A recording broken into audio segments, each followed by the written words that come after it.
Back to Charlottesville now. Things got heated yesterday afternoon when the organizer of the weekend's white nationalist rally tried to hold a news conference. I want to tell you the story of what really happened before this narrative is allowed to continue spinning out of control. The hate that you hear around you, that is the anti-white hate. Murder now! Fight for murder now! Fight for murder! Invited! I'll be in Washington, D.C. for murder now!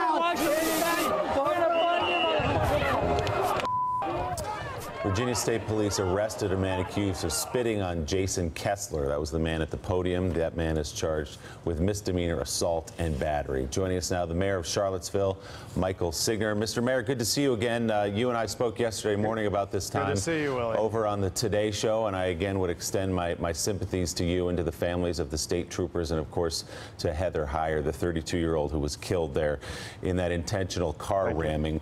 Let me just ask you, as you now have the benefit of about 48 hours of distance from this, what in your mind happened on Saturday? Obviously, you had the permits, you knew this was coming, you felt you were prepared in terms of the police presence and security and everything else. What happened there in Charlottesville? Well, just let me tell you about Charlottesville. Charlottesville was recently ranked America's literally the most charming city in America. Beautiful We have place. a saying here that anytime you've come in, it's The Hook. There actually was a newspaper here called The Hook for that idea that it's so beloved. It's such an amazing place that you literally can't leave. It's probably the friendliest place you've ever been. It's a curious, interesting place. Core to that is the value that we place on diversity and tolerance. We have a major office of the International Rescue Committee here. So we've got hundreds of political refugees from all around the world. Many of them are Muslim, and they are our neighbors and our friends. We have a wonderful, thriving, historic African-American community here. We've also got a lot of efforts that we take on issues like race and equity. We've got an Office of Human Rights. We've got something called the Charlottesville Dialogue on Race that we just began. And consistent with a lot of those things, we started a process about a year and a half ago of, at long last, as a great southern city, telling the full story of race in our city, telling the truth.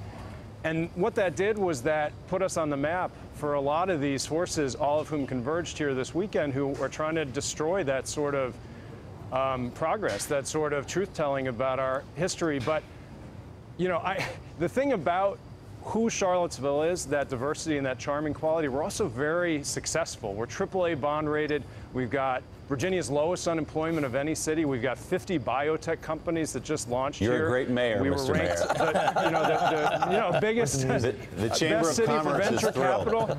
And if they think, but if they think that they're going to stop that sort of progress, I think they picked the wrong city. If anything, we're just going to, after this awful weekend, we're not just picking ourselves up, but we're going to redouble our progress, knowing that diversity and tolerance is equivalent to prosperity. Well, as long as we're on the subject, I will echo what you said. It is a great American city, Charlottesville, Virginia. But you've been very outspoken. Anybody who's in it, come here and spend money on our restaurants. All right, we got it. Commercial's over. But you've been very outspoken about the President of the United States and the climate you believe he's created that led to the freedom that the people that we saw marching through your streets on Saturday feel to be out in the open, to go out and have their voices heard and have their voices amplified in many ways. Could you elaborate on that a little bit? What responsibility do you think the President of the United States bears for what happened on Saturday?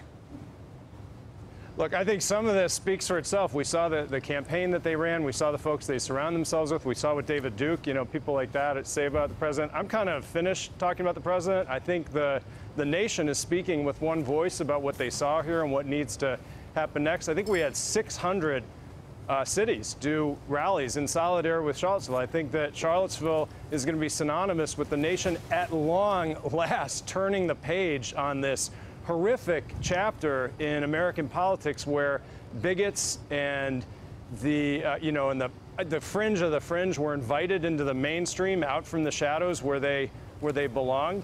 That, I think, just came to an end this weekend. Yeah. And so the president, I'd feel fine if I don't talk about him very much. He's been on the sidelines for so much in this country, for what working people need, and for what a country that really needs to progress and heal and tell the truth about a lot of chapters in our history has been about. I think the nation is speaking with one voice on that. There was a rally in front of the White House yesterday. Yeah. The mayor of Boston, Marty Walsh, by marriage, I'm a Massachusetts, I'm in the Massachusetts family, against my will, a Patriots fan. But he called me yesterday and asked me what the colors of the city were, because they're doing a vigil tonight, and that's happening all over the country. So we so appreciate that support and love from around the country. I think the country knows what happened here and knows what we have to do to move beyond it. Mr. Mayor, got a couple other people with questions for you. Rick Tyler. Mr. Mayor, Rick Tyler, good morning. Sure. Let me ask you, you said that you want to tell the truth about our nation's history. I applaud you for that. And there was a decision made by your city to remove the statue of Robert E. Lee. Some of the anti-protesters had rallied around another statue of Thomas Jefferson. Thomas Jefferson, as you know, was a slave holder. He also fathered children with Sally Heming, a slave. So how do you reckon, and he's also the founder of the great college that you have in your town, the University of Virginia. How do we reconcile our past? How far does this go? Look, I have felt all the way along, and this is an issue that has divided a lot of people. There are people of very good faith who I sympathize with who say, if there is something that offends me so deeply, we just have to move it or get rid of it, put it in a museum.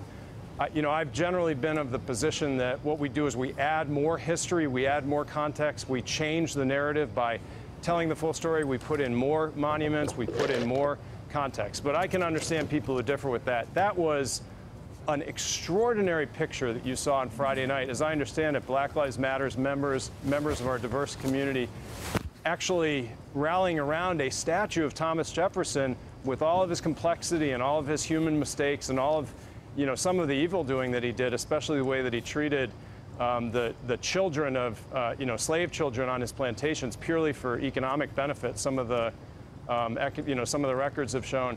So even with all of that, they said, I'm going to protect this from that I see right there, which is basically modern day, domestic terrorism here. People are just trying to terrorize us away and intimidate us away from any and all progress. So, what we know in southern cities is these issues are extremely complicated. Anybody trying to reduce them to a tweet, to something that'll fit into 140 characters, just doesn't fit into the debate. And we've come to our own approach in Charlottesville. We've had a lot of division on this issue. We've had divided votes on city council. But where we had unanimity was in voting, 5-0 earlier this year to put $1 million toward overhauling these two Confederate parks that were put in the height of the Jim Crow era with two monumental statues of two Civil War generals, Robert E. Lee and Stonewall Jackson. We are moving now to put in new statues and to change the context there and tell the story of how we got here, tell the story of who we are today. All right, Mayor Michael Signer of Charlottesville has been an articulate voice over the last couple of days. We appreciate you being with us again this morning. Thank you. Thank you. Thanks for checking out MSNBC on YouTube, and make sure you subscribe to stay up to date on the day's biggest stories. And you can click on any of the videos around us to watch more from Morning Joe and MSNBC. Thanks so much for watching.